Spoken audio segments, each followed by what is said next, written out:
Assalamualaikum warahmatullahi wabarakatuh. Alhamdulillahirabbil alamin wassalatu wassalamu ala asyrofil mursalin sayyidina Maulana Muhammadin wa ala alihi washabihi ajmain amma ba'du. Ingkang sangat kula hormati iki Kiai Haji Idris iki Pakde kawula paman napa lah istilah nek teng Jawa. Wonten niki wonten Kiai Sekathah, wonten Kiai Said, Kiai Ama wau dijemput Mas Aziz niki. Kula teko tok pun ganjaran kula sak gunung Uhud. Mergi wis ponakan sing apik, dienggo kongkonan nurut. Kula niku sakjane ngangge hukum akhlak tok niku ganjaran kula pun kuwat. Saya kemarin malam Rebo nderekno kersane Mbak Mus teng Rembang, paginya ngaos tafsir di rumah. Itu satu-satunya pengawasan yang paling saya seneng, saya ketua di situ. Ketua yang menentukan, liyane niku pun kalah terus. Habis niku bados asar hormat Mbah Maksum, malam Kamis diaturi dalam sarang Maulid Rasul sallallahu alaihi wasallam.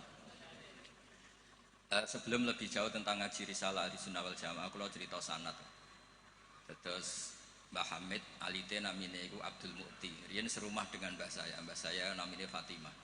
Mbah kula niku abahe namine Abdul Khaliq alite, tapi gede-gede dados Idrus. Jadi Fatimah binti Idrus bin Umar niku mbah kandung kula. Nah, Mbah Hamid bin Abdullah bin Umar. Terus potongan wali niku pun mulai alit. Terus Gus Samar pindah dadi wali pun terlambat mriki. Mas Ahmad bakat wali niku pun ketok mulai alit. Terus mboten saged pencitraan. Tapi karena kuota wali zaman akhir sedikit, mungkin bisa ada kesempatan. Berdasar KKN mangke diajukan. Karena wali itu menedek wali, nabi saja bisa berdasar KKN. Nabi Harun itu harusnya agak nabi. Tapi barokah Nabi Musa itu alsak pelak. Niku minta jubir. Jadi ono nabi proposal nggih wonten. Wan sak niki cerita rileks mawon. Kula ngomong serius ya sungkan baik. Niki nggih Pakde kula, nggih guru kula riyen bapak kula niku mesti sowan Pak Hamid. Riyen semaan teng Mbah Hamid mesti bapak kula. Pergi nggih wau nggih disebut mantu ya. Mbah kula misanan nih bapak kula mantu. Terus kula niku cerita Nabi Harun niku harusnya agak nabi. Berhubung Nabi Musa niku alsak, pelat niku ngendikan ketika jadi rasul niku pertama diangkat jadi rasul menghentikan. Ya Allah, saya ini pelat. Wa akhi Harun huwa afsahu minni lisanan fa arsilhu ma'iyarid ayusaddiqun. Sing pinter ngomong niku dulur kula Harun. Dados nak kula misale tenan alim, sing pinter ngomong Mas Ama. Niku saged. Siap. Ya setuju nggih. Ya ngono iku ya ana cerita ngoten iki ya. Terus ana nabi iku dadine nabi diajukan. Wonten sekali. Dimintakan SK. Allah nggih dituruti mawon. Qala sanasuddu adudaka bi akhika. Ya wis, saiki Harun tak angkat dadi. Tapi Nabi kok proposal iki digo kalah-kalahan. Nabi Musa niku adike Nabi Harun. Piyabae iktikaf munajat untuk kitab Taurat. Kaum menyembah anak pedet. Ngono ku ya diwamuk pancen Nabi. Takdim Nabi kan wajib. Nggih, takdim Nabi niku. Nggih, takdim Nabi niku wajib. Berhubung Nabi Harun dadine Nabi lewat Nabi sinten? Musa. Niku derek-derek tenan. Sampai Nabi Harun ngendikan la takhud bil khiyati wala biras. Jadi salahe kaume iku timbang nyalano awake dhewe repot nyalano wong liya. Mulane nek ana wong tukang nyalano wong liya niku ya rontok-rontok ana sanate. Tapi tetap salah wong dekne ora nabi ya ngoten. Mergo Nabi Musa niku ora iktikaf teng Turisina. Mestinya ketika kaumnya salah itu beliau juga ikut salah karena ada nunggoni proses bermasyarakat. Tapi wong ana sing dipasrahi mendingan nyalano sing di pasrah. Kowe opo wae tak tinggal munajat nganti kaum nyembah. Jawabe Nabi Harun nggih gampang, wis tak kandhani tapi ra ngandel. Purune mek nabi sing asli mboten kados kula. Dadi lan nabroha alai akifina hatta yarji'a ilaina Musa. Mana nak sampean gelem apik mau ambek Mbah Hamid tok, nak ambek Mbah Idris ora gelem kowe bangsa Israel. Nak kowe wong Islam tenan ambek Mbah Hamid yo kepen dadi wong apik, dipimpin Mbah Idris kepen dadi wong apik. Termasuk sing ben nak pun dikiai ini Mas Amak, Mas Aziz kudu gelem dadi wong apik. Nak brengkel ngenteni Mbah Hamid wangsul, berarti kados Bani Israel. Niki mukadimah sekaligus pressure. Pressure nak ngaku ahli sunnah wal jamaah minimal ilmune ya sakmene iki kan. Ora tau mondok kok ngake ahli sunnah napa? Wal jamaah. Akhirnya Nabi Harun dadi nabi. Mergo pinter ngendikan, wa akhi Harunu huwa afsahu minni lisan. Mulane riyen wonten tiyang ya wis terkenal wali duka indawa. Niku ya kathah sing butuh penerjemah. Terus niki nek jenengan angsal nggih niki kula angkat dadi napa? Mutarjem napa? Mpun niku guyon tapi ilmiah. Terus nomor kali, apapun baiknya tentang ahli sunnah wal jamaah, orang itu tidak boleh serius mempertahankan ahli sunnah wal jamaah, nggak boleh serius. Karena serius itu memancing perlawanan. Sehingga Nabi ngendikan inna hadzal dina matinun fa'ughilu fihi birifqin. Agama ini ideologinya mantap, logikanya mantap, maka kawallah dengan santai saja yang rileks. Saya beri analogi begini, 2 tambah 2 itu kan 4. Perlu nggak kamu ngotot kampanye 2 tambah 2 4? Nggak perlu kan? Karena kebenaran 2 tambah 2 4 itu kebenaran yang mantap. Jadi sampean ra usah mati-matian belo ahli sunnah sampai menafikan yang lain, terus mengadili yang lain. Itu cara sekarang malah kontraproduktif karena menjadi ideologi yang mengancam, bukan ideologi yang merangkul. Sehingga guru-guru kita mulai Bapak kula piyambak, Mbah Mun, Mbah Hamid niku ketemu kelompok macam-macam nggih mboten terlalu ketok ekstrim. Bukan karena ngakui, tapi memang itu tidak produktif. Bangsa seneng tukaran, seneng geger itu tidak produktif. Karena inna hadzal dina matinun fa'ughilu fihi birifqin. Agama ini sudah aman, sudah bagus, maka kawallah dengan halus. Ya kayak orang kampanye di Indonesia tentang pentingnya makan nasi, orang tahu semua lah, tidak usah kamu cerita gizinya nasi gini, asupan nasi fungsinya gini. Orang sudah tahu lah fungsinya apa? Nasi. Begitu juga fungsinya madhab ahli sunnah apa? Wal jamaah. Satu madhab yang sanadnya jelas, akurasinya jelas. Nah saya tak cerita tentang sanadnya Pak Hamid. Pak Hamid dulu diantaranya tentu ngaji sama abahnya sendiri, Kiai Abdullah. Karena itu sudah babul ilm, darul ilm, sudah komunitas ilmu. Di antaranya beliau pernah ngaji juga di Kiai Khalil Harun. Kiai Khalil Harun masih pernah mbah-mbahnya Mbah Maimun. Ngaji sama Mbah Dimyati di Termas. Mbah Dimyati itu adik kandungnya Kiai Mahfud At-Turmusi. Jadi kalau sanadnya Mbah Hamid pakai Termas ya Mbah Hamid, Kiai Dimyati At-Turmusi, lalu Mbah Mahfud Termas, terus Sohibul I'anas Sayyid Abi Bakar Sato, terus Sayyid Ahmad Zaini Dahlan. Sayyid Zaini Dahlan ini gurunya Syekhona Khalil ketika mondok di Mekah.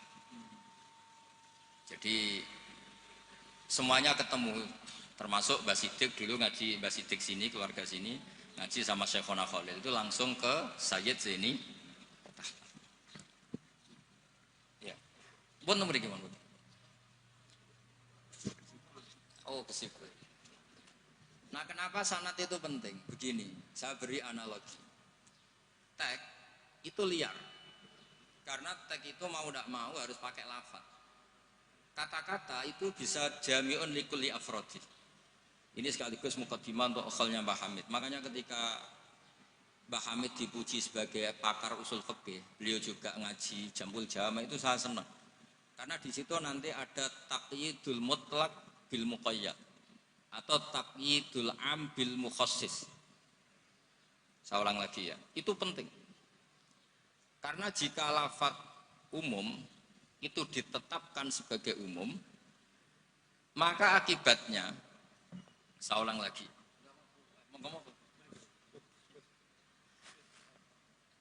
ya saya teruskan ya,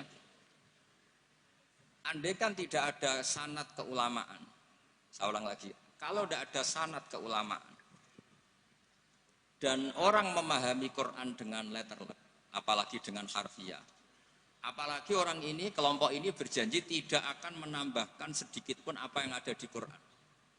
Maka tingkat menyesatkannya itu bahaya sekali. Bukan sekedar bahaya sekali. Saya beri contoh misalnya, contoh yang gampang-gampang saja, yang jusnya belum terlalu jauh. Wa antasma'u bainal ukhtaini illa ma qad salaf. Di antaranya kita tidak boleh nikah perempuan, misalnya Anda menikahi Mbak Sri gitu, sekaligus nikahi adiknya. Wa antasma'u bainal ukhtain. Itu jelas di Quran hanya menyebut wa antasma'u bainal ukhtain.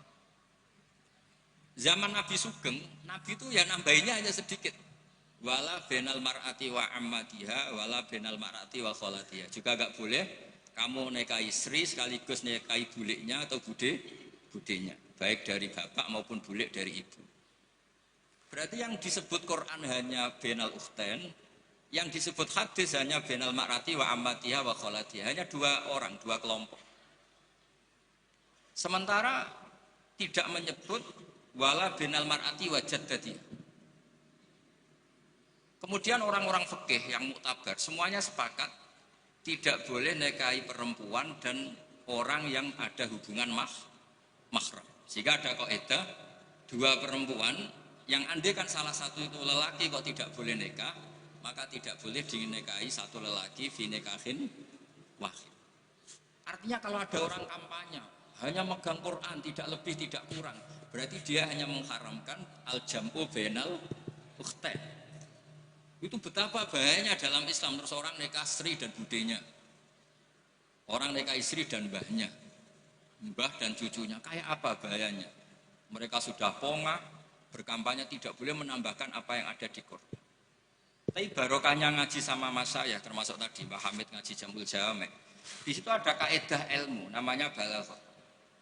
Wala wa antasma'u bainal ukhtain tu mimba bi itlaqil ba'di wa iradatil kul. Jadi atau itlaqul juz wa iradatil kul. Yang disebut hanya sebagian, tapi yang dimaksud semua perempuan yang ada hubungan mahram itu tidak boleh dinikahi fi waqtin wahid. Nah, hal seperti itu kan kayak keren. Orang kampanye kembali ke Quran, tidak mengurangi dan tidak menambahi. Tapi terus kayak apa bahayanya ketika orang hanya berpegangan wa antasma'u bainal ukhtain. Maka ciri utama ahli sunnah itu maknani Quran dan hadis itu berdasar sanad. Ya seperti yang saya terangkan tadi. Kalau saya misalnya saya ngaji Mbah Mun ngaji Mbah Karim ngaji Syekhona Khalil. Mbah Hamid ngaji Mbah Dimyati, Termas, Mbah Dimyati ngaji Mbah Mahfud ngaji Sayyid Abi Bakar Sato, Sohibul Li'anah, beliau ngaji Sayyid Zaini Dahlan. Atau di sini keluarga besar Mbah Siddiq, kalau pakai buyut-buyut misalnya Mbah Siddiq ngaji Syekhona Khalil, ketemu di Sayyid Zaini Dahlan terus sampai Syekh Utsman Ad-Dimyati sampai Rasulullah Shallallahu Alaihi Wasallam.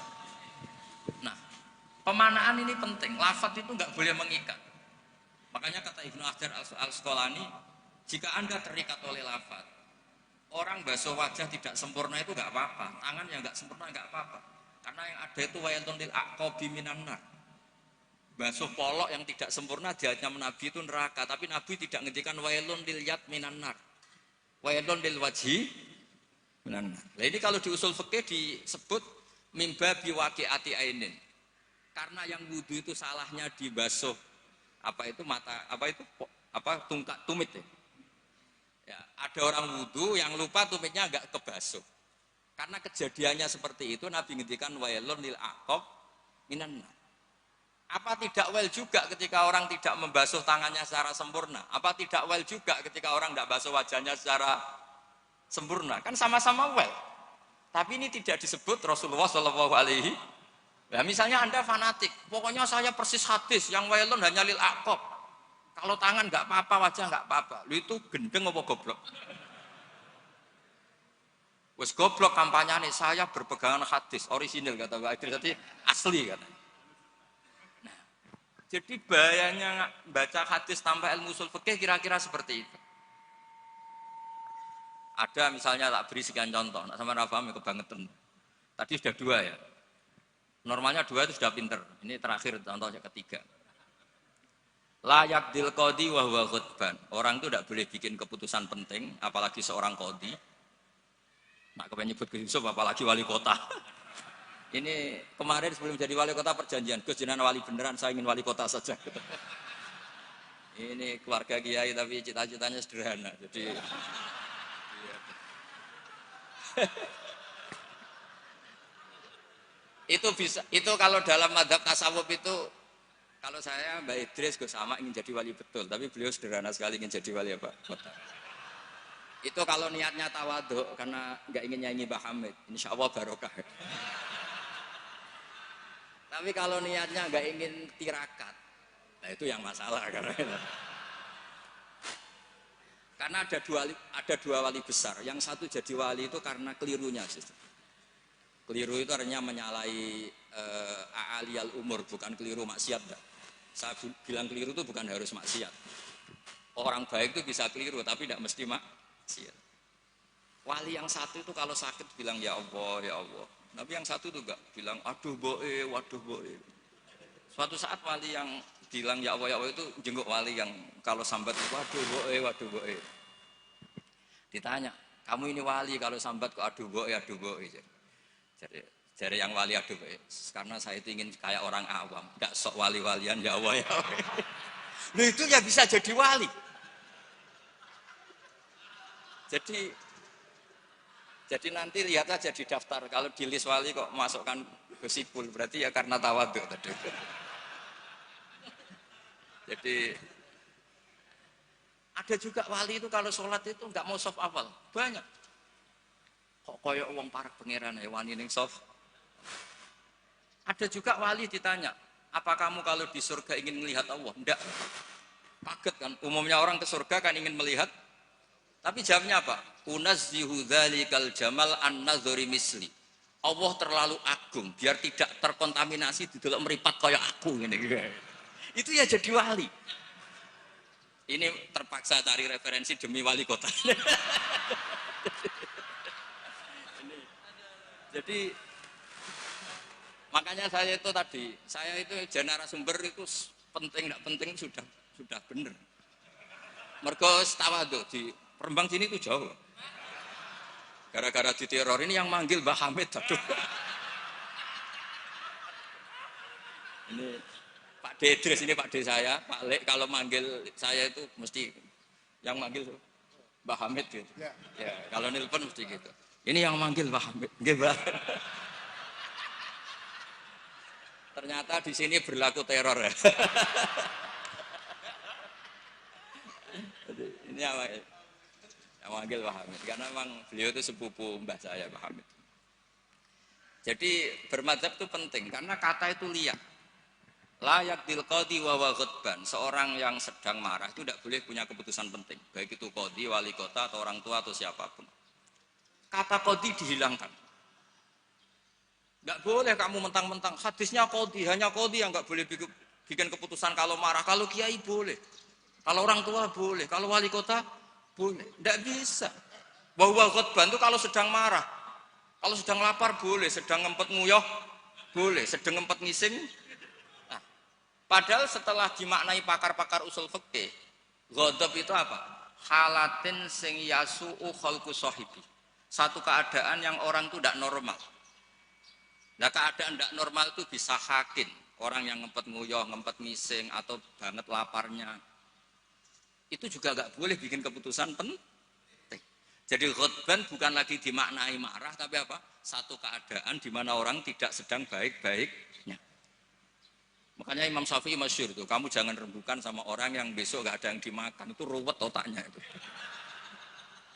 Lho sidang madrasah ambek guru-guru sing bar diamuk bojone, wah itu error gitu. Sidang madrasah ambek uang sing sesuk kudu bayar kredit. Mesti takoki sepundi madrasah saya den pun ngaten mun saya.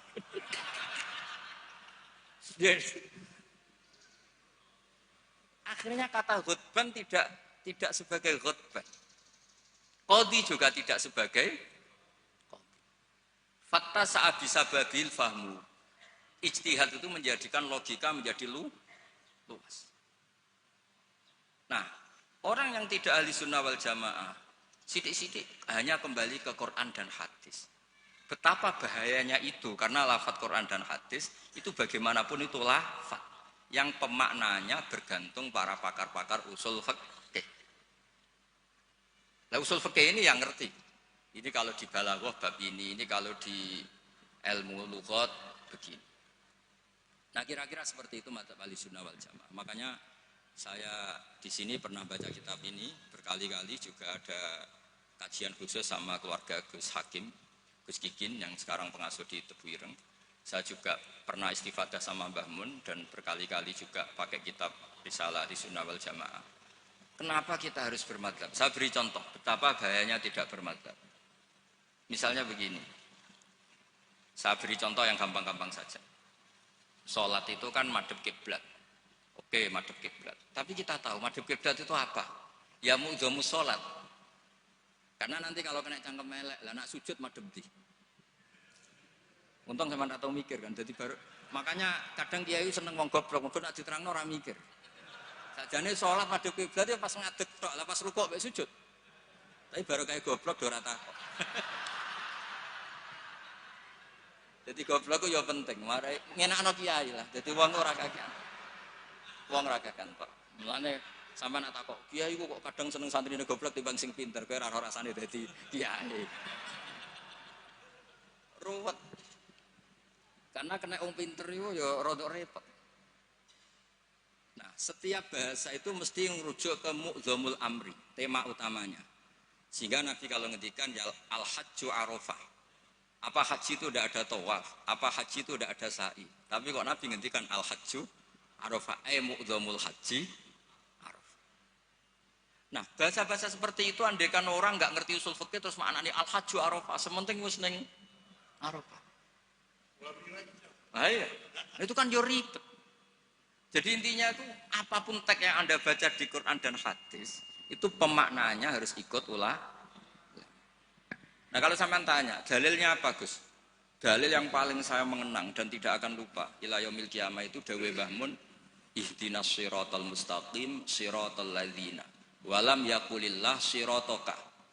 Harusnya kan tunjukkan kami jalan yang benar, jalanmu ya Allah. Enggak, tapi Allah ngendikan siratal ladzina an'amta alaihim. Mergo kowe ora iso niru Allah dhewe, kowe ora iso niru Allah, Allah ora mangan, Allah ora turu. Apa terus Allah ya rakyat jadi wali kota? Kan? Kamu tidak bisa. Inna wa ta'ala la ya'kul wa la yashrab wa la yanam. Allah tidak tidur, tidak makan. Kalau kamu makan niru siapa? Niru makani wong soleh-soleh, niatnya taqwi alal ibadah. Kamu tidur niru siapa? Niru orang-orang soleh. Enggak bisa niru Allah, Allah tidak tidur. Nah, berarti kalau kamu ingin benar harus butuh sanad, karena ketika Allah ngendikan siratal mustaqim itu siratal ladzina an'amta alaihim. Itu dalil paling kuat betapa pentingnya sanad. Makanya sampai ada pepatah yang sangat mengancam tadi, manta alama bila sehin fasehuhu setan. Itu ancaman yang benar sekali karena betapa bahayanya orang misalnya hanya berdasar terjemah atau teks kemudian dia nyimpulkan hukum.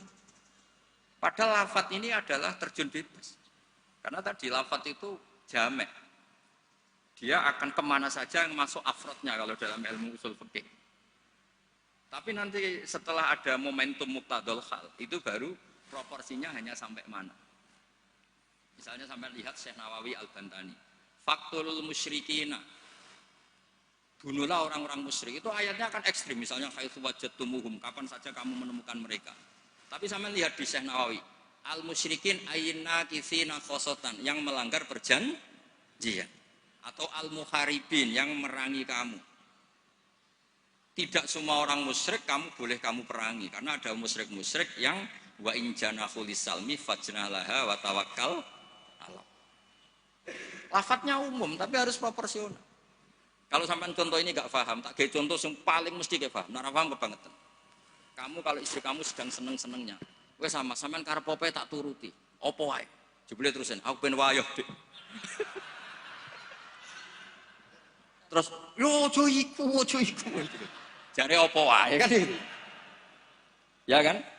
Jadi semua lafaz mamin amin illa wa yukhassas, tidak ada kata am kecuali yadkhuluhut takhsis. Kecuali ada takhsis.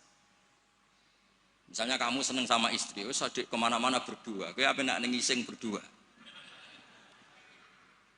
Jadi lafaz-lafaz, nah iya artinya kalau ada lafaz umum ning Quran hadis mesti ada mukhassas. Ma min amin illa wa yadkhuluhu takhsis. Sama seperti di tafsir Jalalain, innallaha ala kulli syai'in qadir, tidak memasukkan yang mukhal. Tidak boleh ada pertanyaan gini, ayak diruwahu ta'ala ayyud hibadatahul aliyah, apa Allah mampu menghilangkan zatnya yang agung?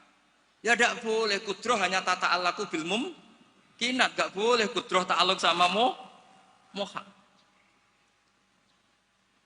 Apa Allah kuasa menjadikan 1 ditambah 1 itu 13? Ya Allah kok bocah goblok bisa. Tidak bisa, kudroh itu hanya ta'aluk sama yang karena Allah ala kulli syai'in qadir, ala kulli syai'in qadir, wali kota ya iso dadi nabi, ya repot. Ya ora iso ditutup. Iku sebarang mukhal. Paham ini? Ya wis ngono iku ahli sunnah wal jamaah. Nek pinter nganti ngono iku ahli sunnah wal jamaah. Pun idil ya. Pun sekolah tak maca kitab, pun niku sing ngono. Mungkin sing jawab jubire sesuai perjanjian. Kan Nabi Musa niku adike Nabi Harun. Terus Nabi Musa dadi nabi, ngajono proposal kakake dadi nabi. Tapi tugasnya Jubir. Nah, kalau Mas Sama ini pernah sepuh Mas Sama.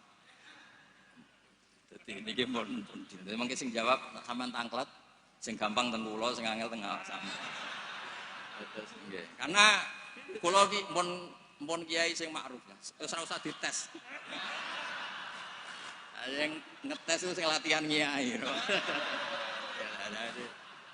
Kalau niku pun melewati tes itu sudah. Sekamane pun lulus. Nggih setuju nggih mungkin tangket sama. Nah, terus pun saniki menculat mawon pun mukaddimah sanate Mbak Hasyim nggih Mbak Hasyim nak teng Jawi riyen nggih masyhur nate ngaos Mbah Saleh Darat. Mbah Saleh Darat niku nggih menangi Sayyid Zaini. Tapi Mbah Hasyim menangi Mbah Saleh Darat itu Mbah Hasyim kecil sehingga beliau kados kemarin anak-anak yang menangi Mbah Mun dia menangi Mbah Mun di sarang tapi nggak sempat ngaji karena mungkin masih ibtidak, Mbah Mun pun sepuh. Sebab itu Mbah Hasyim tidak pernah pakai sanad Ali langsung Mbah Saleh Darat. Tapi kalau Mbah Mahfud biasa pakai sanad lewat Mbah Saleh. Karena ketika beliau di Mbah Saleh Darat niku pun ngaji khatam tafsir napa? Jalal.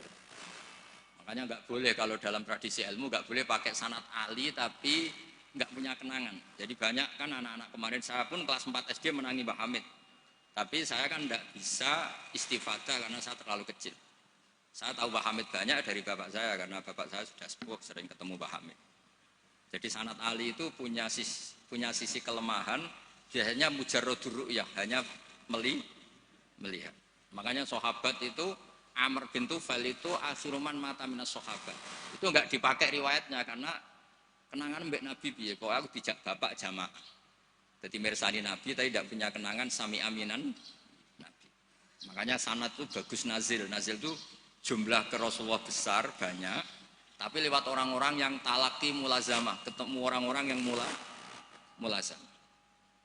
Jadi mendingan sampai Rasulullah lama, tapi lewat orang-orang yang mulazamah. Sehingga sanadnya Mbah Mun misalnya paling suka ya lewat Mbah Karim. Mbah Karim itu lama sekali di Mbah Hasyim, di Mbah Syekhona Khalil. Kila itu 20 tahun, Mbah Kila 30, khilafnya itu 20 ke atas. Enggak ada yang 20 versus 2 tahun. Kalau sampean ziarah tok paling Mbah Khalil. Iku pendak banyak karep gitu. Nah itu iya kalau ziarah yang ingin ngaji itu bawa kitabnya dulu, setelah paham terus di kitab itu dibawa. Itu baru ziarah betul itu. Jadi sanad itu kadang-kadang sering bagus yang nazil. Nazil itu lama tapi kredibel. Lah Imam Syafi'i termasuk fanatik sanad nazil. Beliau itu sering ngendikan an Ibnu Umar an Rasulillah. An Abdullah bin Abbas an Ubay bin Ka'ab an Rasulillah. Kenapa muter-muter begitu padahal Abdullah bin Abbas juga sahabat. Tapi beliau sahabat pas itu kecil. Sehingga kenangan dididik Nabi langsung itu tidak banyak. Sehingga kalau ada ilmu banyak, beliau sebetulnya lewat Ubay bin Ka'ab atau lewat Umar bin Khattab. Masyhur itu di sanad sab'ah, misalnya Abdullah bin Sa'ib dari Abdullah bin Abbas misalnya masih dari Ubay bin Ka'ab. Sama seperti santri sarang sendiri yang menangi Mbah Mun, banyak yang ngaji mahali lewat saya. Akhirnya ke Mbah Mun lewat saya, padahal dia menangi Mbah Mun. Tapi kan dia tidak ngaji mahali karena pas itu masih kecil. Paham ya? Terus sana tuh aja mentang-mentang ketemu Pak Hamid, terus koyo-koyo ilmumu setingkat wong sing lu ketemu Mbah Hamid itu Mbah Hamid lewat ngendikan terus aku muridnya Mbah Hamid. Insya Allah nganggo syafaat cukup, tapi nganggo ngiyai ini. Jadi udah jelas nganggo syafaat cekap lah. Tapi nganggo ngiyai buatan. Terus ini supaya sampean kertas sana. Nggih kula wasiat ini sing tentang aturan bermadzhab sebagaimana yang ditanyakan tadi. Halaman 28 ya. Ini sing ada kita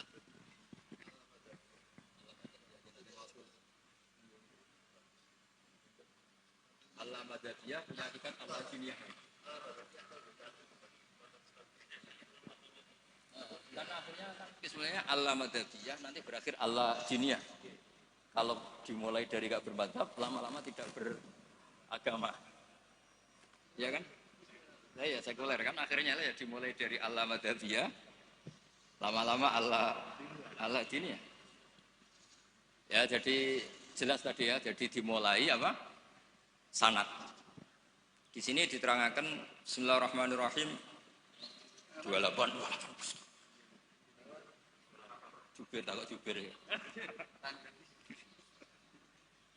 Fi bayani wujubit taklid liman laisa lahu ahliyatul istihad. Orang wajib ikut bagi yang tidak berkemampuan istihad. Wajib taklid, wajib ikut. Yajibu inda jumhuril ulama al-muhaqqiqin ala kulli man laisa lahu ahliyatul istihad al-mutlaq wa in kana qad hasala ba'dul ulumi al-mu'tabarati fil istihad apa taqlidu qaulil mustahidin wal akhdhu bi fatwahum liyakhruja an uhdatit taklif bi taqlidi ayyihim syaa liqauli ta'ala fasalu ahla dzikri in kuntum la ta'lamun. Jadi orang-orang yang tidak punya kemampuan istihad itu dalam setiap fatwa harus tanya mujtahid. Lah tanya itu artinya wajib ikut. Kalau diwajibkan tanya kan berarti butuh jawaban. Apa artinya ada jawaban kalau dia tidak mau ikut? Fa'u jabat su'ala ala man lam ya'dalik. Allah mewajibkan tanya bagi yang tidak tahu itu. Wa dzalika taqlidun li alimin wa huwa amun li kullil mukhatabin. Terus wajibu ayakuna aman fi su'al an kulli ma la yu'lamu lil isma' ala anal amal lam tazal fi zamani sahabah wa tabi'in. Ini yang unik dari Mbah Hasyim. Beliau ngendikan zaman sahabat pun banyak yang awam. Karena sahabat yang baru Islam sehari, 2 hari, banyak sahabat juga yang punya kultur tertentu, tahu-tahu Islam, belum tahu kultur yang Islami. Sehingga orang awam mulai zaman sahabat juga banyak. Sama tak cerita nih, sahabat itu ya kadang lucu. Jadi sholat itu pas sholat itu kenalan. Jenengan tiang putih, kalau tiang lekok misalnya. Cara saya yo nyuwun nomor WA. Jadi itu kenalan. Sampai akhirnya Allah nurunaken wa qumu lillahi qanit. Ya piye ada di kampung kalau ketemu orang nggak kenal kan kenalan. Jadi pas sholat jamaah jejer wong yang nggak kenal ya kenalan. Jadi jangan iya nyuwun WA. Jangan kira semua sahabat langsung tahu Islam, kan ada yang qoribu adin bil Islam. Akhirnya Allah nurono wa qumulillahi. Makanya kenangannya sahabat, fa wa ma wajadtu mualliman ahsana min Rasulillah sallallahu alaihi wasallam. Fa wa man taharani wala kadza wa kadza. Inna ma qala li inna hadhihi salatun la yasuhu fiha kalamun adamiyun. Nabi ku cek pinter ya nak ngandani wong. Setelah orang itu kenalan, setelah sholat digandeng mbek Nabi. Cung iki sholat itu munajat. Yo nak munajat omongane mbek pangerane ora usah mbek wong. Jadi sholat itu momentum jagongane mbek pangeran. Wis tak jagongan mbek Allah wae ora usah mbek wong. Jadi orang nyentak, batal sholatem. Oh, baleni nahi mboten Nabi santai mawon. Inna hadhi sholat munajat, iki sholat itu munajat. Munajat mbek pangeran. Makanya kalau sholat omong-omongane mbek pangeran ae ora usah mbek manusia. Makanya si sahabat tadi terus kenang saya tidak menemukan pengajar sebaik Rasulullah karena cara menyampaikan tidak lewat bentak, tidak lewat marah, tapi ngandani seperti itu. Jadi ya dulu sahabat ya biasa, sholat terus kenalan ya biasa. Karena qoribu ahdin bil Islam. Ketika ada tayamum, mereka juga agak ngerti tayamum itu hanya cukup wajah dan yaden. Ada yang yatamarraham guluk-guluk gitu. Karena dikira kayak mandi, kalau mandi junub harus rata, tayamum juga harus rata. Jadi sampai anak orang fahaman, itu kancane nggih kathah, riyen sahabat nggih kathah sebenarnya. Mulane kula niku kadang dadi wong pinter yo getun. Mergo kula bolak-balik pinter. Wong goblok ku yo pinter. Karena saya nyontokno. Ngaji tafsir ku angel. Nggih dari bareng angel iku pinter. Berarti wong bodoh iku pinter. Karena nggih dari barang. Jadi saya ulang lagi kan, ngaji itu angel apa enggak? Angel. Nggih dari barang angel itu pinter apa goblok? Pinter. Berarti wong goblok iku pinter. Maka berbahagialah yang goblok karena hakikate pinter. Tapi saya tidak mau pinter yang jenis ini saya. Dia kan mikir negara itu ruwet. Ya kan? Ngedari barang ruwet berarti pinter. Tapi tidak usah teruskan, sing nantang ruwet berarti.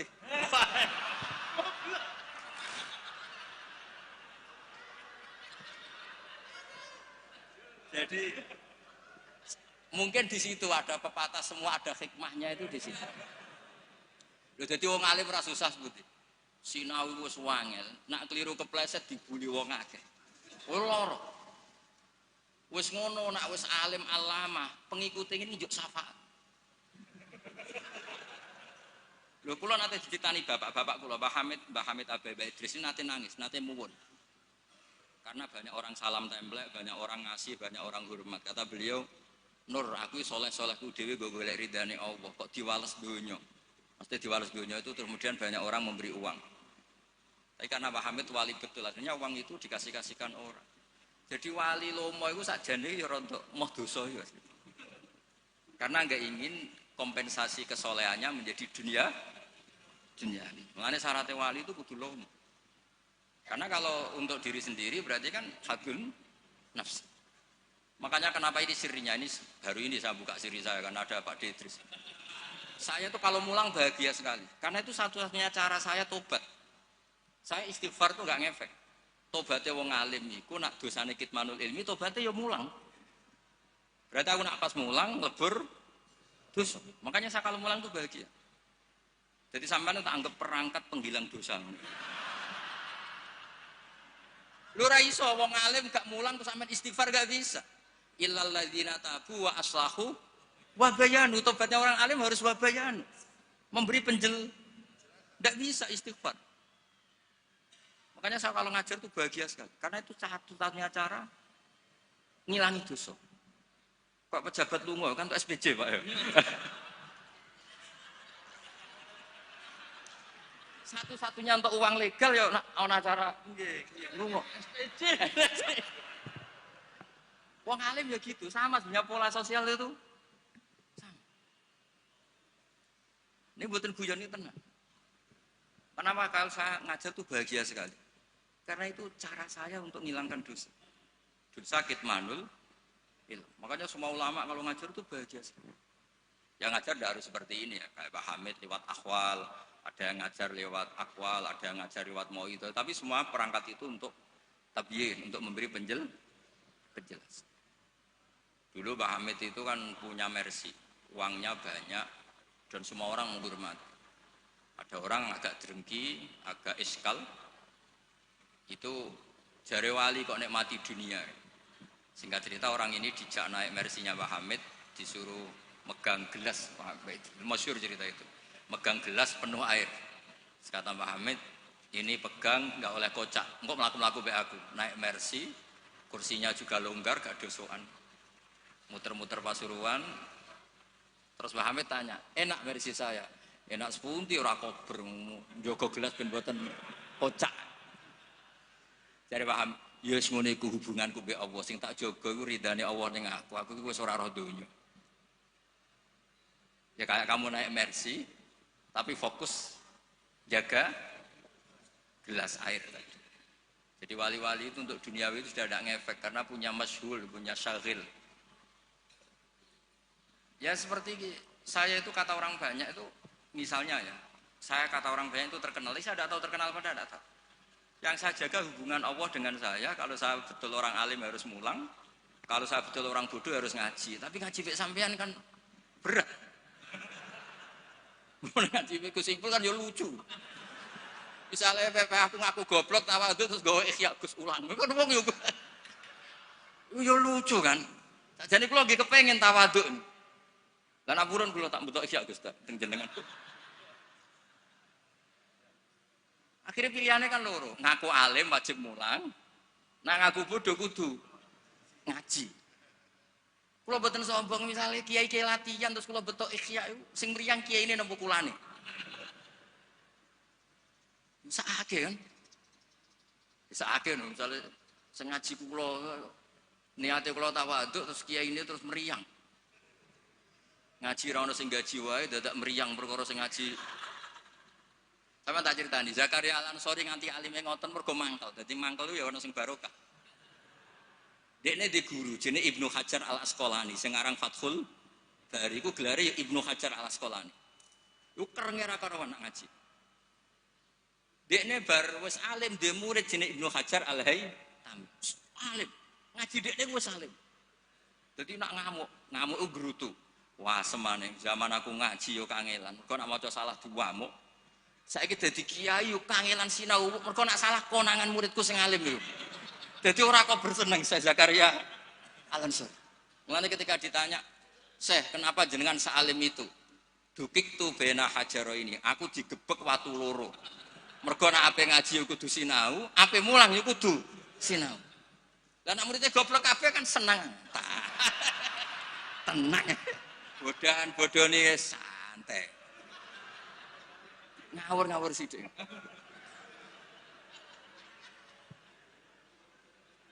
Artinya ngene loh, siapapun yang merasa alim, dia sebaiknya tidak usah ngaji. Itu buatan tawadhu, itu ganggu. Mpun ngono itu. Mohon iki deal ya. Mohon ngaji rilek-rilek mawon buatan usah koyo ya mempertahankan ahli sunnah apa? Jamaah biasa. Bahwa inna hadzal dina matinun fa'ughilu fihi birifqin. Agama ini sudah kokoh, sudah mantap. Kamu tidak usah berlebih. Kamu tidak usah berlebihan kampanye 1 tambah 1 2 karena sudah mantap. Pun santai mawon. Ya santai mawon pun akan tergolong. Terus wa yattabi'unahum fil ahkam terus fa innahum yubadiruna ila ijabati su'alihim min ghairi isyaratin ila dzikrid dalil. Karena yang tanya orang awam ya cukup dijawab tidak menyebut dalil. Nah sekarang yang awam pun nak dijawab kiai ada hadisnya enggak? Definisi hadis ora roh takok. Kadang kita tanya, itu hadisnya sahih mbak enggak? Tak tanya, hadis itu apa? Aneh-aneh yang saya ribet deh.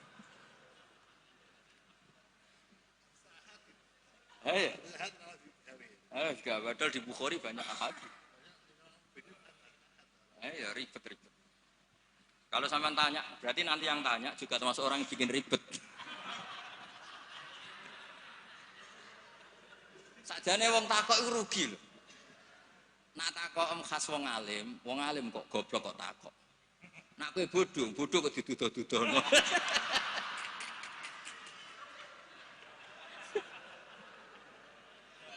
Lo pernah loh.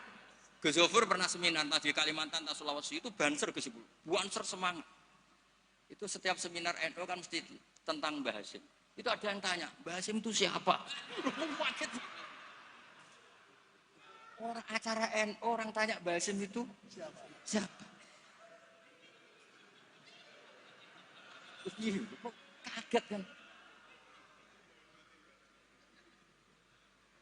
Nanti jangan-jangan sama tanya, mazhab itu apa? Banyak orang yang malam itu paham itu wali itu apa? Padahal wali kota repot. Jadi orang tanya itu kadang ribet. Lho Kanjeng Nabi kena wong awam ya cara Jawa kaku ati. Takok Allah itu kadang yo piye? Ya Muhammad, oke kamu punya Tuhan sendiri. Tapi Tuhanmu itu apa? Min dhahabin au nukhasin au khosyabin au hajarin. Karena mereka orang awam. Taunya yang dipertuhan itu ya benda. Sehingga mereka tanya, oke Muhammad kamu punya Tuhan lalu min dhahabin apa fiddatin apa khosyabin apa hajarin. Sampai akhirnya turun kul huwallahu. Maka penanya itu harus hati-hati ya. Kemungkinannya dua tadi. Kalau kamu orang pinter, wong pinter kok takok. Nah aku yang bodoh kok duduh-duduh. Ini untuk ben kok sing takok ora ono. Lah nak ngetes wong drengki berarti ya. Kalau niatnya ngetes berarti napa? Drengki.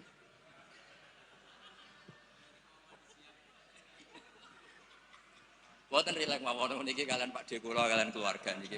Boten enten sing santai mawon. Tapi mesti ngoten nih. Fakana isma'an ala tibail ami lil mustahid wali anna fahmal ami minal kitab was sunnah saqitun an haizil i'tibar. Jadi orang awam apapun memahaminya Quran itu tidak dianggap. Bukan berarti kita tidak ngergani orang awam, tidak, memang ya enggak tahu. Ya bukan kita tidak ngergani orang awam, ya memang tidak nopo, tidak tahu. Iya atau belum tahu. Pokoknya memang ngeri. Kalau kita dengarin ngeri. Ya misalnya apa saja lah, pertanyaan orang awam itu kan tentang agama, saya ulang lagi tentang agama itu ganggu. Ya apa? Ganggu. Apa itu pertanyaannya, apalagi kesimpulannya. Tanya saja ganggu, apalagi umpama takok wae ketok gobloke umpama nyimpul. Yo sureng gitu. Ya kayak tadi saya beri contoh, kita kembali ke Quran dan hadis. Kata kembali itu kan setelah kemana-mana. Memangnya kita pernah kemana? Mulai kita Islam ya pegangannya Quran. Kok kita diajak kembali, memangnya kita pernah kemana? Nah, iya. Kata kembali saja sudah masalah kan? Di mana-mana kata kembali sudah kelayaban kemana-mana. Terus diajak. Kita mulai kecil ya pegangannya Quran. Tidak pernah kemana-mana. Tidak kembali. Ya kembali kemana kan? Enggak, ini kalau model mantek ini kan. Ya nggak usah kembali ya. Memang kita tidak pernah kemana-mana. Ya kan? Sederhana kan? Sudah kamu sekarang kembali apa sudah di situ? Kembali apa sudah di situ? Sudah di situ. Jadi sederhana, sebenarnya ngaji itu gampang. Illam yuwafiq afhama ulama ahlil haq al-akabir al-akhyar. Di sini disebut al-akabir al-akhyar. Ketika Mbah Hamid terkenal, Mbah Mun terkenal, Mbah Hashim terkenal, itu penting, itu rencana Allah. Supaya orang kalau terkenal itu barokahnya itu diuji oleh publik. Jadi terkenal itu tidak perlu kamu hasuti. Kalau Allah menghendaki supaya ada konsensus, karena ulama ini butuh ijma'. Jadi enak anut wali yang terkenal dibanding wali versi-versinan. Paham ya? Ana wong misale nyuwun sewu rambutnya gondrong ning dhuwur gunung, ora tahu ketemu wong. Terus jare muridé iku sing mulang langsung Sunan Kali Jaga, tongkate Kali Jaga, klambine Antakusuma. Sing ngakoni mung wong loro. Wis wong loro oleh muni ngene, enggak semua orang tahu kalau dia wali. Waduh ribet. Itu enggak boleh jadi pegangan. Di antara syaratnya pegangan itu asyurah wal akabir, harus punya status besar. Karena ini lewat diuji. Berapa orang yang diceritakan meragukan kewalian Mbah Hamid, tapi gara-gara ngalami kasfud domair, apa yang ada di hatinya dibuka Mbah Hamid, akhirnya ikrar. Enaknya wali terkenal kan ada proses pengujian kan. Nah wali dhuwur gunung muridé mok loro jek bangga orang geruwong. Sing mesti kalimatnya orang geruwong, orang geruwong kebodhon koyo kowe.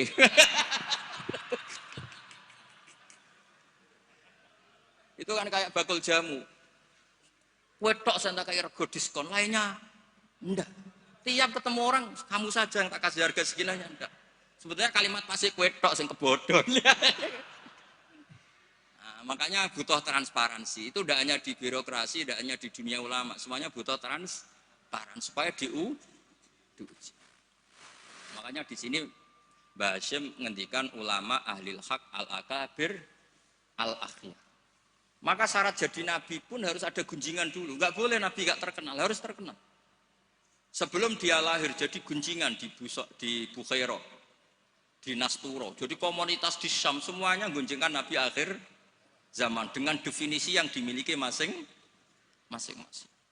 Jika semua orang tuh ingin, itu dari mana? Orang mana? Terus kriterianya kayak apa? Sampai Khadijah, karena beliau punya paman yang ahli Injil, namanya Warokoh, tanya Nabi akhir zaman tuh begini-begini, definisinya begini-begini. Kalau nggak terkenal, tahu-tahu muncul, nerangno definisi Nabi, wes kangelan sampai. Jadi terkenal itu kalau fillah walillah itu baik, asal tidak karena hadun nafsi. Saya beri contoh ya, contoh kecil. Ini sekaligus Maulidur Rasul Shallallahu Alaihi Wasallam. Ada orang yang imannya itu terlambat, namanya Ka'bul Ahbar. Banyak orang yang kebetulan nasibnya baik kayak Sayyidah Khadijah. Yang dia baca dari paman-pamannya, Nabi akhir zaman tudzilluhul ghamamah tuti'uhus sahai. Fajrul jabini lailiyud dawai. Kebetulan yang dibaca itu.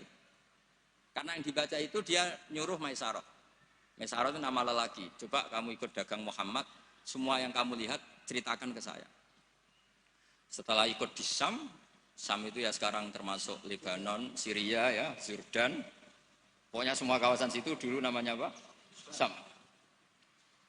Karena itu yang persisnya itu entah mana, tapi ada yang bilang termasuk ya Palestina, Israel. Pokoknya semua situ dulu namanya apa? Syam. Dulu ada tertentu dibilang Arifa, dibilang apa, tapi itu semuanya dulu namanya Syam. Ada pohon yang kalau ada Nabi itu ngereaksi, Nabi itu nggak boleh mikir, ya nggak boleh tahu. Jadi Nabi itu misalnya matahari dari barat, beliau ya tetap saja duduk di arah barat, nggak mikir kalau ke arah barat itu ketemper matahari itu nggak mikir. Memang syaratnya Nabi itu nggak boleh mikir. Memang dekat Allah sehingga semuanya, ya memang begitu. Makun tata terimal kita bualal iman. Kalau Nabi mikir kok tak adik, jumpafanku kapan ya? Supaya diarani Nabi carane piye? Makanya Nabi itu harus ummi itu tidak tahu apa-apa. Tapi di bab Nabi itu sifatu madkhin, bukan sifatu dzammin. Kalau kamu ummi kan sifatu dzammin. Kalau kamu goblok betulan itu. Kalau Nabi harus layak ro wala yaktub. Karena dengan gitu orisinal. Loh Nabi kok iso mikir, akan orang kan curiga, cari momentum yang pas dia ngaku Nabi. Nabi itu harus ummi. Layak roh wa layak tuh. Makanya orang kadang salah paham. Nabi nggak tahu kok dia katakan. Untuk Nabi itu beda. Nggak tahu itu sifatu madkhil.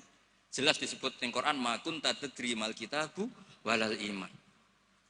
Wa makun tatarju ayul ko ilaikal kitab.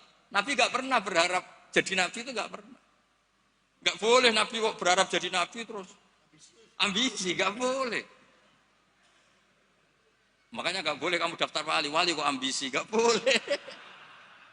Coba ini kuotanya banyak yang kosong ya sudahlah dipaksa-paksa. Ya jalur itu fakir sabar ya bisa, bodoh sabar ya bisa. Yang paling susah itu jalur alim wirai zuhud, itu berat. Jalur fakir aja kan sudah dapat fakirnya, tinggal dapat sabarnya. Akhirnya karena itu sudah jadi gunjingan. Ini barokahnya terkenal, sudah jadi gunjingan. Maisarah ditanya, ketika Nabi duduk misalnya matahari dari barat, Nabi duduknya itu di barat pohon. Nah, pohonnya yang menyesuaikan diri. Jadi pohonnya itu ales itu merubah dirinya, ben iso ngiyupi. Nah justru itu terus Rohib Bukhairah itu, wah ndak akan alam memperlakukan seperti itu kecuali dengan Nabi. Nabi juga agak minta ada ghamamah yang tudilluh, ndak ya jalan aja. Dan tudilluh ghamamah itu batasnya hanya sekian meter. Kalau semuanya mendung dikira semuanya dapat mendung. Ya hanya pas arah Nabi supaya kelihatan itu demi Nabi. Makanya terus Maisarah ketika datang ditanya, oh iya bener, itu berarti Muhammad itu Nabi. Pas itu Nabi umur 20 tahun. Ya bareng ngoten mboten enten alamat malih. Mulai Khadijah mulai ragu. Duh, bojoku sudah jadi nabi ta ora. Nah, setelah umur 40 tahun, ini bukti kalau Nabi itu tidak tahu. Beliau mulai tertarik tahandus di Gua Hira. Datang malaikat Jibril itu dikira malakul mauti. Kagetnya bukan main Nabi. Tidak boleh Nabi kok kedatangan Jibril tak enteni. Aku jadi orang biasa. Aku wis bosen. Kapan dilantik? Itu nggak boleh. Nabi nggak boleh begitu, nggak boleh. Jadi Nabi kaget itu malah bener gitu. Maka bar ketemu Jibril yang wedi lari dia. Yarjufu fuadu, kuwaget. Bilang ke Khadijah zamiluni. Loh kalau orang kan umumnya kan seneng. Jibril santai di suya udah diuk awam wis bosen. Tidak seperti itu. Clear nih guys, benten. Jadi Nabi itu nggak tahu. Makanya wahyu disebut fuj'ah, kaget. Dan Nabi kaget karena dianggap itu malakul maut. Wes bareng minta zamiluni itu sama Khadijah dikemuli terus cerita. Saat tadi ditemuin gini-gini saya kaget takut. Sayyidah Khadijah yang seneng karena dia pernah ragu 15 tahun. Tahu alamat kan umur Nabi 25, dapat Nabi 40. Semuanya bukan main, absyir katanya, kamu harus seneng. Fa wala yuzika wa abadan innaka la tasilur rahim wa tahmilul kalla wa taqridaifa wa tu'inu ala nawaibil haq. Sewenang Khadijah, lo coba sepinter itu kalau dia agak belajar dulu tidak bisa. Kenapa bisa belajar? Karena sudah terkenal akan ada Nabi akhir zaman. Akhirnya dikomunikasikan sama Waraqah bin Nawfal paginya, ayo besok ikut ke Waraqah bin Nawfal, ke paman saya. Itu di kitab Bukhari ada redaksi wakana nasroniyah. Qad wakana qad tanassara fil jahiliyah wa yaktubu bil injil wa yaktubu minal injil bil ibraniyah. Masya Allah ayaktub. Dia itu penginjil dan dia menguasai bahasa napa Ibrani.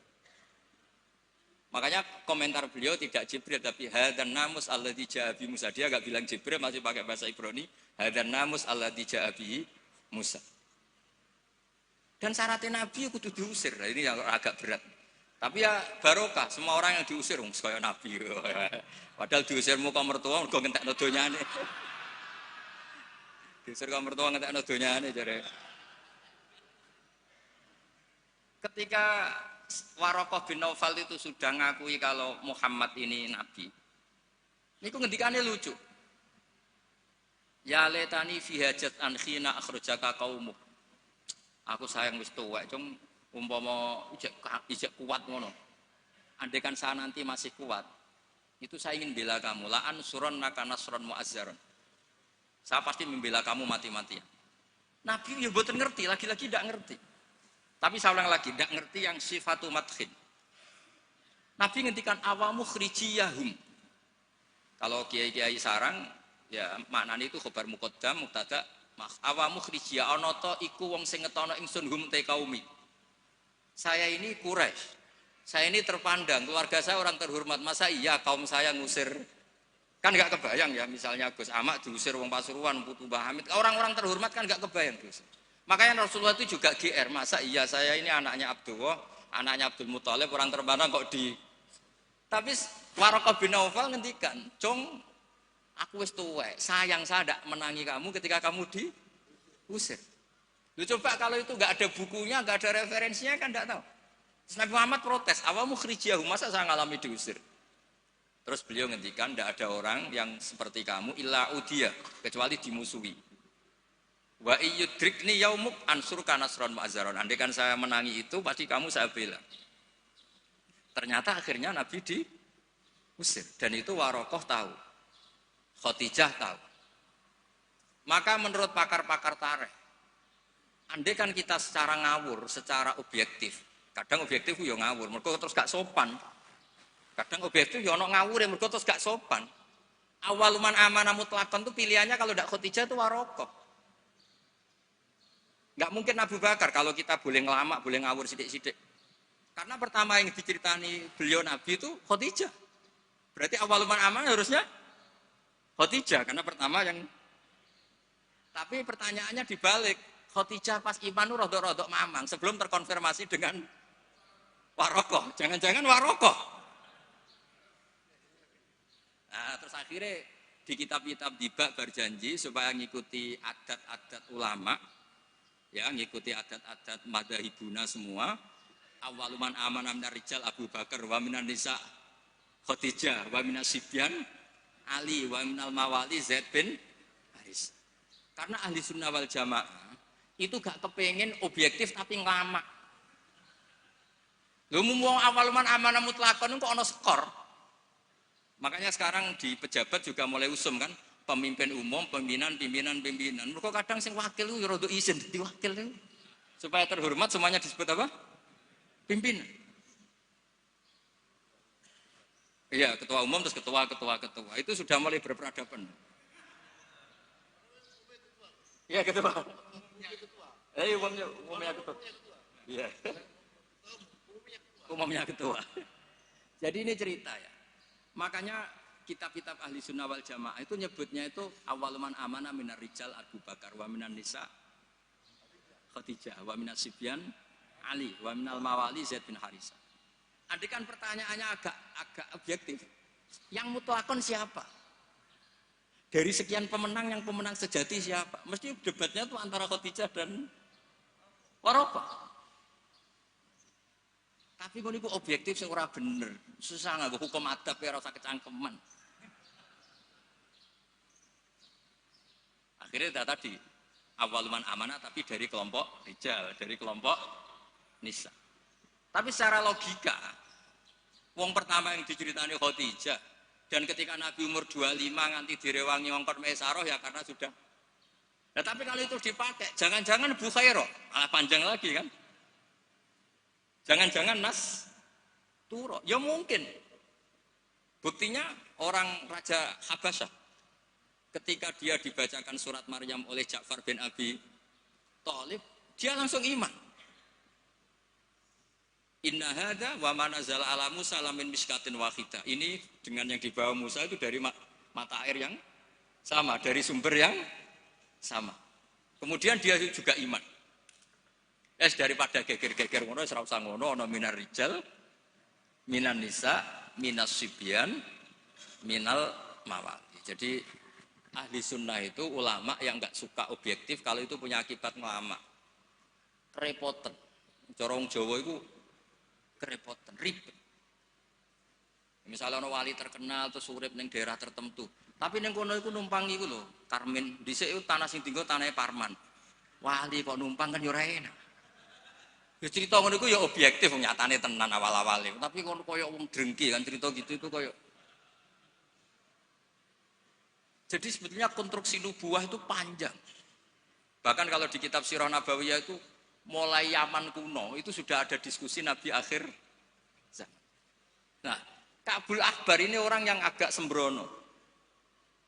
Dia itu kitab yang dibaca itu Taurat dan dia masyhur itu kan Al-Hadis Susani an Yasar bin Atha an Ka'bil Akbar satruse ila sifron wahidan karena yaktimu wa idkhiluhus sundur. Ka'bul Akbar itu menangi Kanjeng Nabi, tapi dia hanya punya dua data, maulidu bi Makkah wa hijratuhu. Lah dia data yang dia baca wa sultanuhu bisyam. Sentral Islam nanti itu di Syam. Lah Ka'bul Akbar itu tidak menangi kemenangan Syam. Rasulullah itu tidak menangi kemenangan Syam. Sehingga cara dia data ini kurang satu. Makanya dia belum Islam. Ketika Umar radhiyallahu anhu membuka Syam, berarti sudah masuk wa sultanuhu bisyam. Baru Ka'bul Akbar masuk Islam karena menurut dia datanya adalah jenis data yang memasukkan wa sultanuhu bisyam. Tapi data yang di Khadijah cukup tudhilluhul ghamama tuti'uhus sahaib. Jadi yo ribet. Tapi saya ulang lagi, tapi syaratnya Nabi tetap layak roh wa layak tub. Supaya nggak ada ingin pelantikan, nggak ingin jaga citra. Jadi nggak ada propos. Nggak ada foto-foto. Ya sudah saya teruskan. Biar ngerti sampai nanti kalau suatu saat sampai ngaji tafsir, kok ada ayat makun tatadri mal kitabu walal iman. Wa makun tatarju ayyulqa ilaikal kitab. Biar tahu betapa Nabi ini ummi yang justru jaga tingkat orisinilitas. Jadi umminya Nabi itu biar orisinil. Tidak terdikte oleh nafsu, oleh pikiran, oleh taktik, oleh strategi, tidak ada semua. Semuanya itu nubuah. Makanya madzhab Ahlussunnah apa? Walam takun nubuwatun muktasabah walau raqa fil khairi la aqobah balda kafadlu wa yu'tihi liman yasha ujallallahu waibul minan. Jadi syaratnya Nabi itu enggak ada ikhtiar. Dan ketika dikasih juga enggak boleh tirakat dulu. Ya sudah alami saja. Lho Nabi teng Gua Hira niku mboten tirakat kok jenengan mute mboten nggih sangu. Sangu bekal. Sehingga mboten rokokan. Ora kowe bekal terus Apa tafakur go rokok sak wes. Sudah tutut delok langit jare tafakur. Wah ribet go kopi sak tremos, go mie sak kerdus mboten ngoten. Ya tahannas, wa tazawwad. Ya tazawwad itu betul napa? Bekal. Betul sama. Pun kula terusno. Engko sing takon mun mboten wani Mbak Idris aman. Fa inna kullu mubtadi'in wa dhalin yafamu ahkamu al-batilah minal kitabi was sunnah. Awal dari kesesatan adalah orang langsung mengambil dari Quran dan sunnah, tidak mengikuti panduannya ulama. Kayak tadi, misalnya ngambil Quran wa antasma'u bainal ukhtain. Yang haram itu hanya jam'u bainal ukhtain, yang lainnya ya enggak disebut di Quran, ya gendeng bareng. Walhal annahu la yuhni minal haqqi syai'a. Cara ngambil Quran tanpa ulama itu tidak bisa mendapatkan kebenaran sama sekali. Lah ini yang hebatnya Mbah Hasyim untuk solusi Indonesia. Wala yajibu alal ami iltizamu madzhabin fi kulli hadisatin. Tidak harus orang banyak itu mengikuti madzhab tertentu. Walawil tazama madzhaban muayyanan kama madzhab Syafi'i rahimahullah la yajibu alai al-istimrar. Ketika sudah bermadzhab Syafi'i tidak harus dia selalu Syafi'i. Bal yajuzu lawul intiqal ila ghairi madzhabi. Dia boleh intiqalul madzhab. Ini yang dipakai Mbah Mun, yang dipakai guru-guru kita. Dulu Ki Hamid semuanya ya kalau ada kejadian biasanya juga intikal apa? Madzhab. Yang masyhur ya Imam Syafi'i mengatakan intiqadu wujuhil lamis wal malmus. Yang megang maupun yang dipegang batal. Oke, dalam kondisi normal seperti itu, tapi nanti setelah tawaf dong ikuti madzhab napa? Maliki, bahwa menyentuh perempuan asal tidak syahwat itu ndak batal. Ada yang bilang pokoknya enggak batal, catatan tidak sahabat kayaknya ada keberatan itu. Tapi itu artinya intikal. Masjid juga gitu. Saya sering ditanya orang, Mbak Idris itu masjid di kampung-kampung itu kan mau ditingkat. Bekas tanah itu, wong dikai ora gelem mergo tanah wakaf. Nah agak dibuat ngelumbruk. Bekas bangunannya nek dirubono ngelumbruk. Dibuat ra oleh tanah wakaf, nak dibaro di situ ngelumbruk. Nah, itu kalau kita ada intikal mazhab Hanafi bahwa wakaf itu atiyatun mahdhah, enggak bisa. Akhirnya kalau saya ditanya, ya nek iku problem kayak no cahaya yatim tak kayak no imam masjid sing rodok diutang seneng didol dari kebaikan ke kebaikan yang lain. Karena keberadaan barang-barang bekas ini sudah doror, sudah ganggu, sudah tidak lagi maslahat. Ya, tapi seperti itu tetap intikal mazhab. Karena kalau mazhab Syafi'i itu kan wakaf la yuba wala yuhab wala yuros. Pusing kan? Pusing betul. Pusing. Makanya ya saran saya kalau ada masjid ismerubah ya kayunya yang layak dan di situ sudah mau dibangun masjid mewah kasihkan madrasah atau musola. Kalau nggak bisa kasihkan fakir miskin. Tapi yang penting dari kebaikan menuju kebaikan yang berbeda. Lah ikutnya apa? Ya Hanafi karena yang lainnya la yuba wala yuros wala yuha. Nah seperti itu tuh kita harus. Begitu juga misalnya ada wong awam sholat, jebule pupune kena rokok kretek. Bar sholat lagi roh nak pupune kebuka sak golongane rokok. Itu harus intikal madzhab. Meskipun badal amal. Jadi misalnya nanti juga diterangkan di kitab ini. Ana wong awam, saya ulang lagi, ana wong awam bar nyaponi kandang ayam, setelah sholat ke susu, ternyata di sini ada teleknya apa? Ayam. Nah, kalau dia disuruh iada kan keberatan. Ora potongan wali kon baleni sholat itu kan keberatan. Wong kiai dhewe nek kon iada keberatan apa meneh. Nah, itu harus dibilangin. Sudah tidak usah iada tapi jangan ulang lagi. Ngikuti madzhab Imam Royani kalau Rasul Makul tohir. Tapi baleni neh, tapi sakit amun baleni malih. Itu sudah biasa, jadi boleh intikal madzhab walau ba'dal amal, meskipun setelah dilakukan. Kan dia intikal itu setelah amal. Nanti juga dibahas di sini, nanti tak teruskan. Ya jelas ya, wala yajibu alal ami iltizamu madzhabin fi kulli hadisatin. Nah, terus wal ami alladzi lam yakun lahu nazarun wastidlalun wa lam yaqra kitaban fi furil madzhab idza qala ana syafi'un lam yu'tabar hadza kadzalik bi mujarradil qaul. Wakila idal tazamal ami madzhaban muayyanan yalzamul istimrar alaihi li annahu itaqada annal madzhab alladzi intasaba ilaihi wal haq fa alail wafa bi mujabi itiqadi. Tapi niku mboten populer. Lah niki. Walil muqallidi taklidu ghairi imamihi fi hadisatin. Seorang muqallid boleh ngikuti mazhab selain imamnya dalam satu peristiwa tertentu. Falahu ayuqallida imaman fi sholati dzuhri masalan wa yuqallidu imaman akhar fi sholatil asri. Nah terus beliau ngendikan wa taklidu ba'dal amali jaizun. Taklid setelah melakukan amal itu boleh. Falau sholla syafi'iyun dhanna sihhata sholatihi ala madhabi. Summa tabayyana butlanuha fi madhabihi. Wa sihhatuha ala madhabi ghairihi. Falahu takliduhu wa yaktafi bitilkas sholat. Enteng ya. Jadi misalnya saya Syafi'i goblok misalnya. Saya orang Syafi'i yang goblok. Berkeyakinan kalau sholat ana tletonge sapi itu batal. Lalalah bar sholat terbukti basarung saya ada teletong sapi. Berarti kan saya meyakini sholat saya tidak sah. Terus ketemu Mbak Idris, serapopo cara madzhab beliau. Lah ini saya enggak perlu iadah. Meskipun badal amal. Cocok ya? Lho, mboten iki dawuh bahas mboten dawuh kula. Lho mboten sampean arep percaya sinaune maknane nggih. Wong kula mun narik kula sinaune kok kitab niki. Gampang kan? Jadi taklid ba'dal amal itu boleh. Jadi misalnya ada lego tanah wakaf yang maslahat. Kadang-kadang kan ada posisi masjid yang zaman Sunan siapa itu strategi.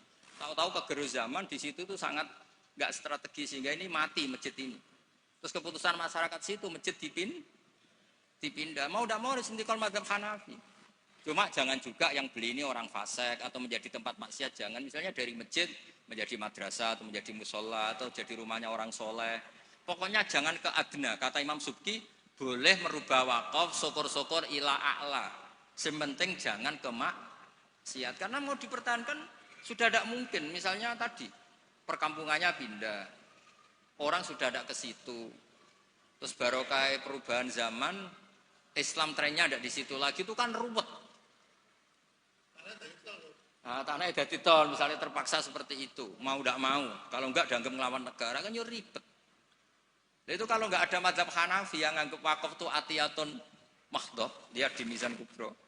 Ya sudah terserah nazir yang sekarang masalahnya kayak apa. Itu kan banyak, saya tuh sampai bosen ditanya kiai-kiai kampung gitu. Rata-rata ya antara kiai kolot, mbak kiai modern. Biasanya lazim, sing modern ora iso ngaji, benerane perubahan. Sing iso ngaji ora pati luwes. Ribet ngadepi wong kotok sampai wong modern.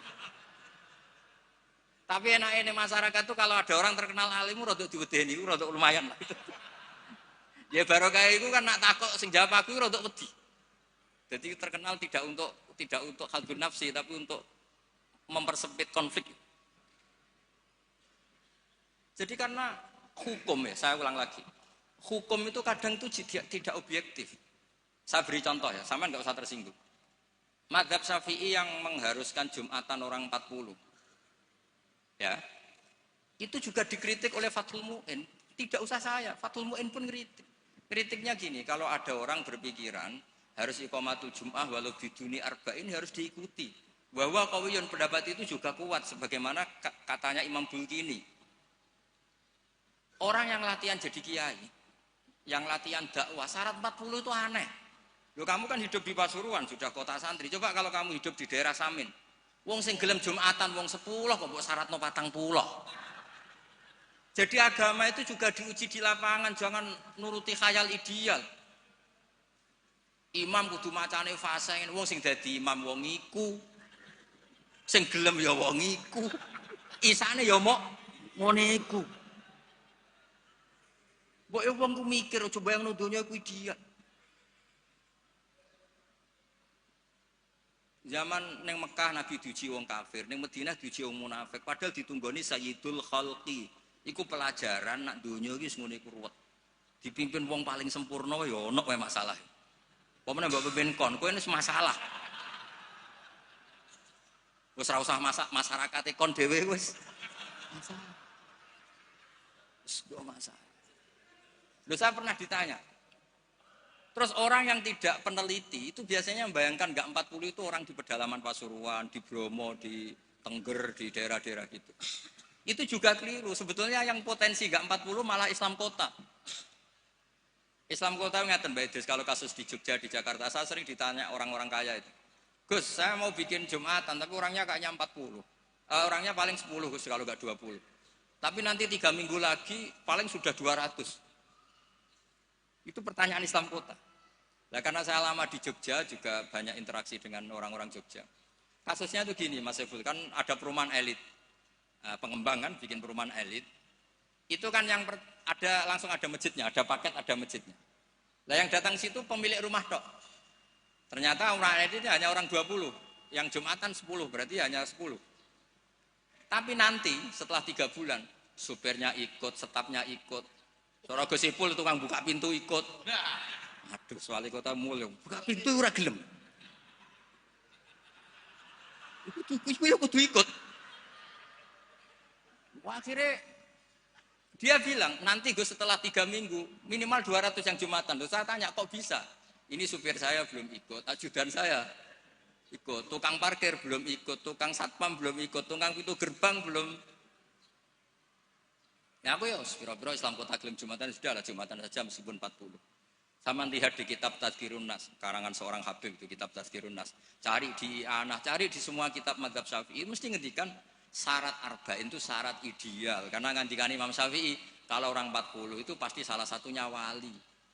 Imam Syafi'i tidak menangis. Saiki kumpul sewulah kau yang ini kira mesti ono waline. Iya kan? Imam Syafi'i gak menangi itu. Walau waktu adanya wali. Dulu itu saking banyaknya orang wali, orang soleh, tiap ada orang 40 pasti ada. Sekarang kalau orang ribuan pun ada jaminan kalau ada walinya.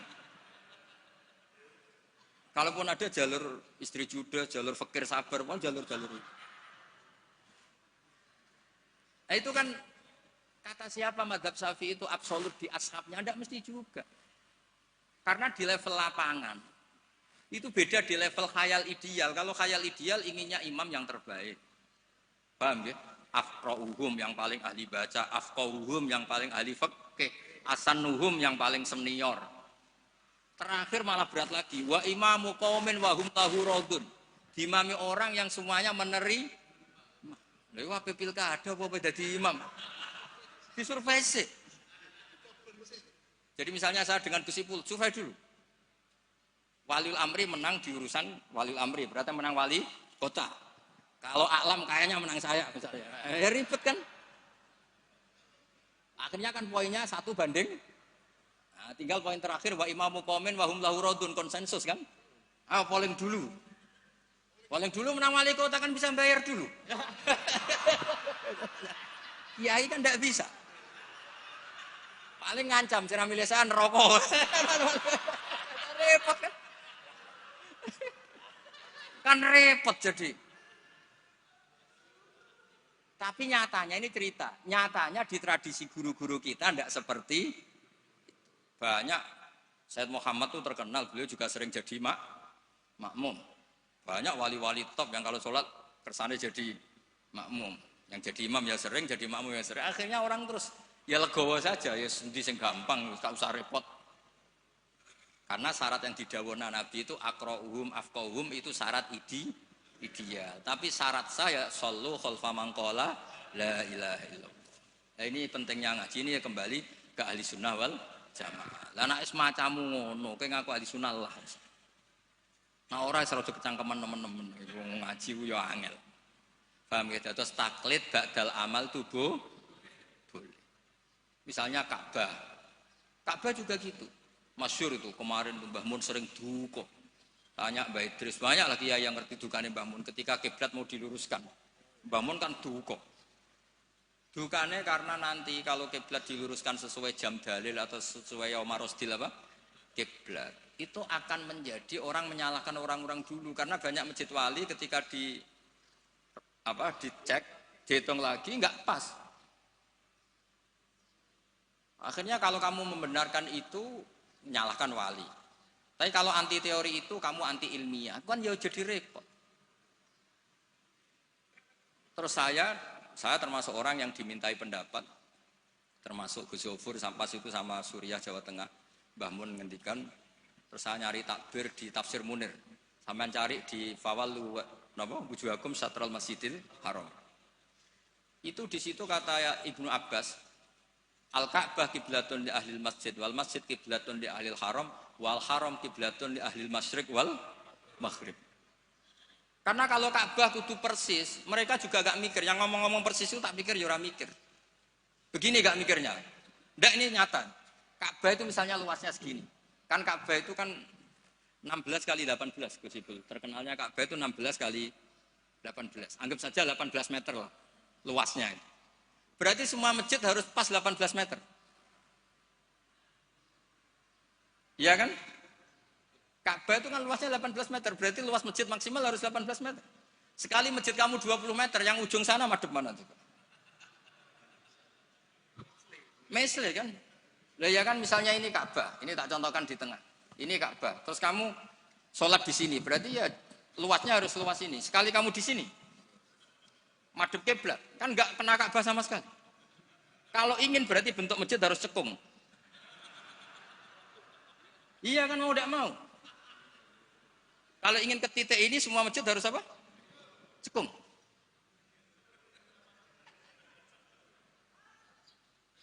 Nah itu pas itu Mbah Mun saking dukane ngendikan gini. Senengane bener Ka'bah. Rumangsamu sing wajib madhep Ka'bah iku mok wong salat tok. Wong mati wajib madhep Ka'bah iku keduki kabeh. Sampai ngendi betul. Saking dukane Mbah Mun. Memangnya yang wajib madhep kiblat itu hanya salat. Orang yang mati pun harus madhep Ka'bah. Keduun kabeh. Iku cek versi kaul qadim kabeh. Ya ini cerita aja, gak usah dilebokno hati, tapi ini ilmu ya. Jadi sampean biar rileks. Jadi beragama itu yang rileks karena inna hadzina matinun. Agama ini sudah sudah kuat. Mboten kuat seputih, ditunggoni Rasulullah sallallahu alaihi wasallam jelas hebat. Ditunggoni sahabat yo mlaku. Ditunggoni wali songo sing wonge pinter-pinter yo mlaku. Yo ditunggoni mudin yo mlaku. Ditunggoni kiai proposal yo mlaku. Ditunggoni kiai sertifikasi yo mlaku. Itu yang hebat bukan kiainya, karena agama ini dijaga Allah Subhanahu. Mulane kalau kan dadi kiai khusuk nemen-nemen mboten purun. Rugi. Agama wis dijaga pangeran. Kalau khusuk ora khusuk, bahkan saya jatuh sekalipun hadzin tetap mati. Yang jatuh paling seorang bahak, bukan hadzin. Karena kalau ngiyai wis wantes. Terus cara bapak ngoten. Ngiyai tenanan goblok-goblok kiai. Kok saged, Pak? Lho inal huda wala lha apa tenanan. Wae mulang. Wae mulang. Mbah Mun ngandani saya juga gitu. Kowe nak mulang wis mulang ae, aja geman kepengin minterno santri, demen kecewa. Wong kula mulang mulai dhisik nganti saiki sing goblok ya pancet goblok. Lah sing bakat pinter mboten kula ulang lah ya wis pinter. Lah ini terus prestasine kiai ning ndi ya ora roh. Ya ikhlas niku, mulane agar sekali gak ikhlas wis gak duwe prestasi. Jadi monggo matur kula niku agama iku matin itu kuat. Nggih ngoten niki cara kula niku pertanyaan sing dimun disimpen wae terserah jenengan, tapi wis kadung dipersiapno nggih satu saja supaya enggak ganggu keinginan. Tapi nek kakean wau sakake sing takok Gus kemungkinane tadi. Nggih, ngoten. Assalamualaikum warahmatullahi wabarakatuh.